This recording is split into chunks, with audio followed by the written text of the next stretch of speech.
Hello and greetings to everyone that's watching this video. Biblical Study, Part 6, Copies of God's Written Words. Observation concerning the things we see around us, comparing it to the Bible, is one of the ways we can get some evidence and confirmation of God's written words. Genesis chapter 1 verses 11 through 12 reads, "Then God said, let the earth bring forth grass, the herb that yields seed, and the fruit tree that yields fruit according to its kind, whose seed is in itself on the earth. And it was so. And the earth brought forth grass, the herb that yields seed according to its kind, and the tree that yields fruit, whose seed is in itself according to its kind. And God saw that it was good." Also, let us read Genesis chapter 1, verse 20 through 28. That's Genesis chapter 1, verses 20 through 28. And it reads, "Then God said, let the waters abound with an abundance of living creatures, and let birds fly above the earth across the face of the firmament of the heavens. So God created the sea creatures and every living thing that moves, with which the waters abounded, according to their kind, and every winged bird according to its kind. And God saw that it was good.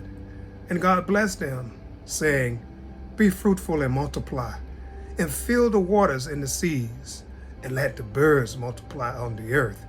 So the evening and the morning were the fifth day.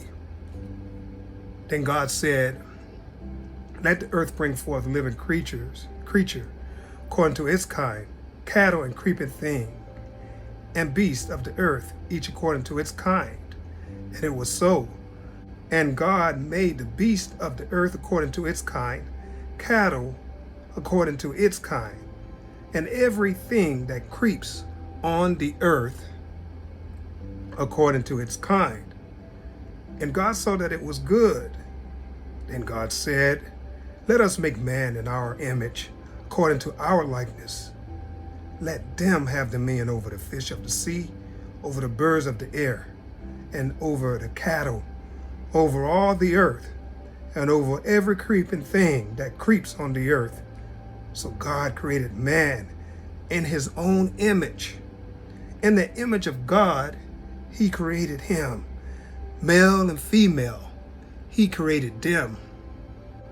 Then God blessed them, and God said to them, be fruitful and multiply. Fill the earth and subdue it. Have dominion over the fish of the sea, over the birds of the air, and over every living thing that moves on the earth. As we observe around us, we can see what these things in the scriptures are saying.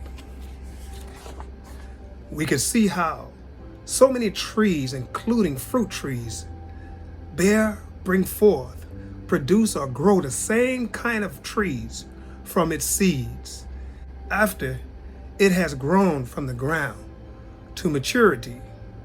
We can see them each according to its kind, herbs each according to their kind. And it's been this way since the first day God created them. A mango tree that produces or brings forth mangoes has the seed in the fruit. It does not grow into an apple tree bringing forth apples, or a grapefruit tree bringing forth grapefruits, or a coconut tree bringing forth coconuts. It does not grow into any herbs, grapevines, or any other fruit tree, etc. It grows into a mango tree, bringing forth mangoes, its own kind. All birds, animals, sea creatures, insects, and every kind of creeping thing mates with his own kind between male and female, and each of its females bring forth their own kind.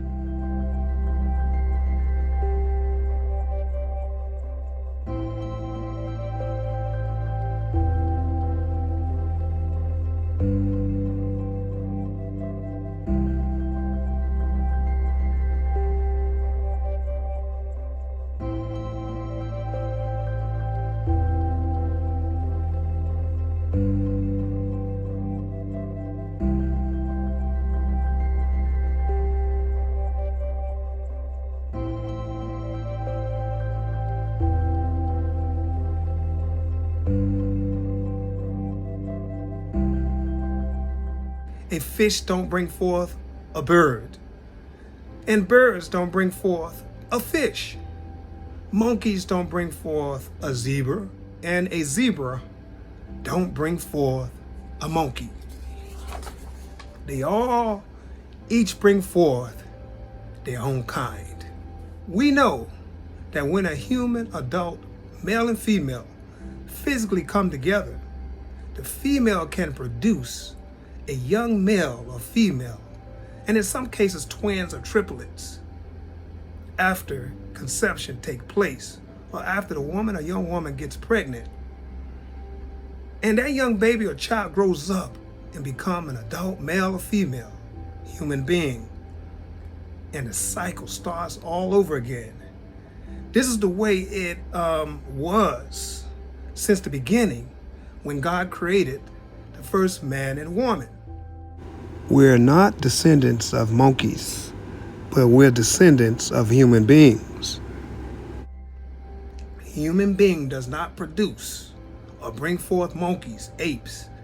And monkeys and apes do not produce or bring forth human beings. We can observe and see this all around us. We can see in the scriptures where the Lord commanded a man and a woman saying, "Be fruitful and multiply and fill the earth." And they did just that. And their descendants were human beings and remain human beings from since the beginning of time until now. And it will continue to be that way until the end of time. Concerning that, again, let us read Genesis chapter 1, verses 27 through 28. And it reads, "So God created man in his own image. In the image of God he created him. Male and female he created them. Then God blessed them, and God said to them, 'Be fruitful and multiply, fill the earth and subdue it. Have dominion over the fish of the sea, over the birds of the air, and over every living thing that moves on the earth.'" Also, Genesis chapter 9, verses 1 reads, "So God blessed Noah and his sons, and said to them, 'Be fruitful and multiply, and fill the earth.'" We human beings are not animals.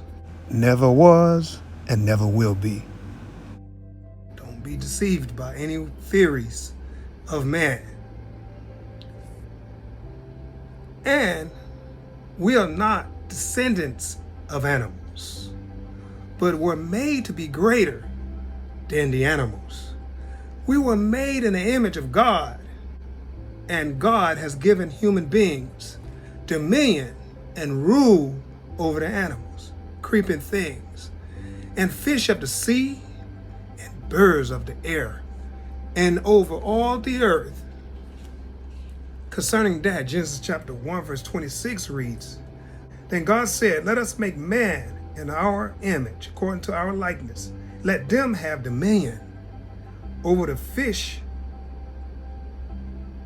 of the sea, over the birds of the air, and over the cattle, over all the earth, and over every creeping thing that creeps on the earth. Also, Genesis chapter 9, verse 1 through 7 reads, So God blessed Noah and his sons, and said to them, Be fruitful and multiply and fill the earth, and the fear of you and the dread of you shall be on every beast of the earth, on every bird of the air, on all that move on the earth, and on all the fish of the sea. They are given into your hand. Every moving thing that lives shall be food for you. I have given you all things, even as the green herbs. But you shall not eat flesh with its life, that is, its blood. Surely for your life blood I will demand a reckoning. From the hand of every beast I will require it. And from the hand of man, from the hand of every man's brother I will require life of man. Whoever sheds man's blood, by man his blood shall be shed. For in the image of God he made man. And as for you, be fruitful and multiply. Bring forth abundantly in the earth, and multiply in it. We can observe and see these things all around us. We can see what Genesis chapter 9, verse 2 through 3 says, when it says, The fear of you and the dread of you shall be on every beast of the earth, and on every bird of the air, on all that move on the earth, and on all the fish of the sea. They are given into your hand. Every moving thing that lives shall be food for you. I have given you all things, even as the green herbs, the Lord God said to Noah and his sons. We can see how wild animals fear human beings, how birds fly away when we approach them, and how animals and crawling, creeping things run away from us when we get too close to them, and how fishes and sea creatures swim away from us if or when we get too close. It is because God put the fear of human beings in them. We can see how human beings have dominion or rule over the animals, fishes of the sea, sea creatures, and birds of the air. God gave them to us for food, but not only food, but also for many other purposes. For clothes, we have leather belts, leather shoes, leather seats which come from certain animals, etc. Certain animals are also used for cheese, milk, fur, coats, etc. Many animals, such as horses, were used, and sometimes in certain places are still used for service animals, such as transportation, and were trained and tamed by man. Dogs are used for service animals, for guiding the blind, for security, and for pets. Many of these animals are bred for such services and pets. And that is also why there are people who take care of sick animals called veterinarians. And they also take care of animals that's been abandoned, or animals that just can't take care of themselves.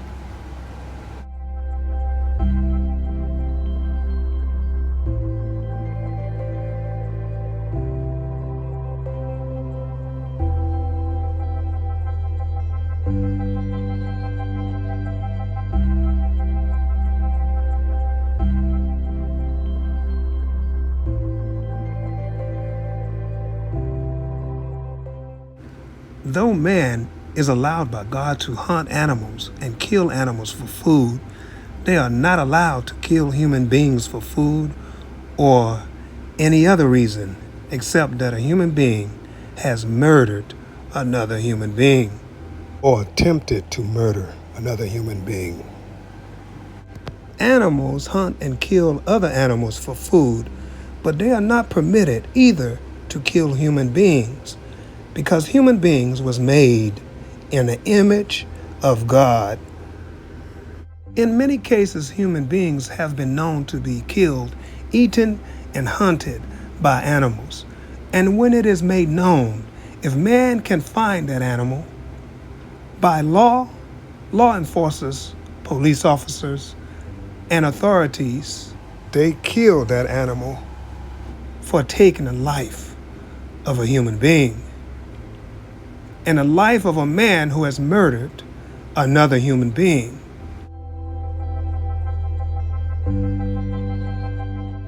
Some people today go to prison for life, get lethal injection for murdering another human being.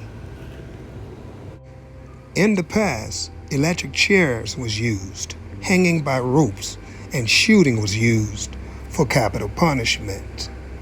And these are probably still used in certain places in the world for capital punishment or for the death penalty. We can see capital punishment in the scriptures, and we can see in the scriptures how God made it to be this way if a human being murdered another human being. In biblical days, human beings or authorities from God killed another human being by sword, bow and arrows, spears, etc. Concerning some of these things, Genesis chapter 9 verse 6 reads, "Whoever sheds man's blood, by man his blood shall be shed. For in the image of God he made man." Romans chapter 13 verses 1 through 5 reads, "Let every soul be subject to the governing authorities, for there is no authority except from God, and authorities that exist are appointed by God. Therefore, whoever resists authority resists the ordinance of God, and those who resist will bring judgment on themselves. For rulers are not a terror to good works, but to evil. Do you want to be unafraid of the authority? Do what is good, and you will have praise from the same. For he is God's minister to you for good. But if you do evil, be afraid, for he does not bear the sword in vain. For he is God's minister, an avenger to execute wrath on him who practices evil."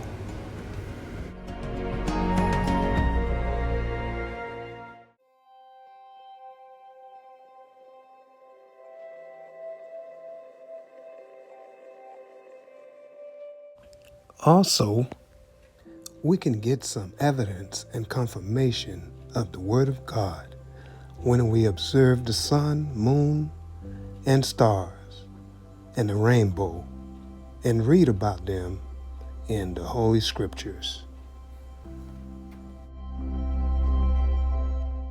Then God said, "Let there be lights in the firmament of the heavens, to divide the day from the night, and let them be for signs and seasons, and for days and years.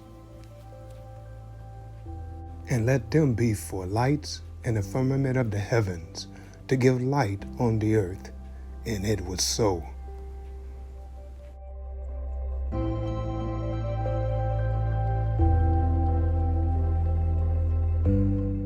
Then God made two great lights, the greater light to rule the day, and the lesser light to rule the night.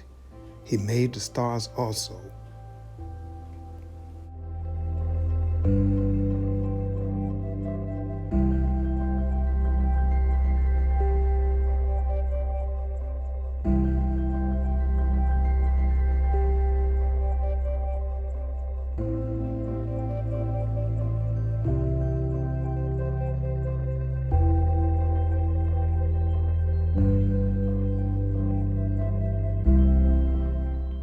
And God said, "This is the sign of the covenant which I make between me and you and every living creature that is with you for perpetual generations. I set my rainbow in the cloud, and it shall be for the sign of the covenant between me and the earth. It shall be when I bring a cloud over the earth that the rainbow shall be seen in the cloud. And I will remember my covenant which is between me and you and every living creature of all flesh. The water shall never again become a flood to destroy all flesh.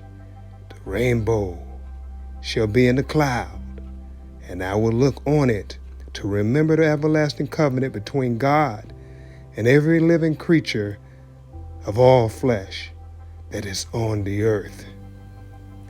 And God said to Noah, "This is the sign of the covenant which I have established between me and all flesh that is on the earth.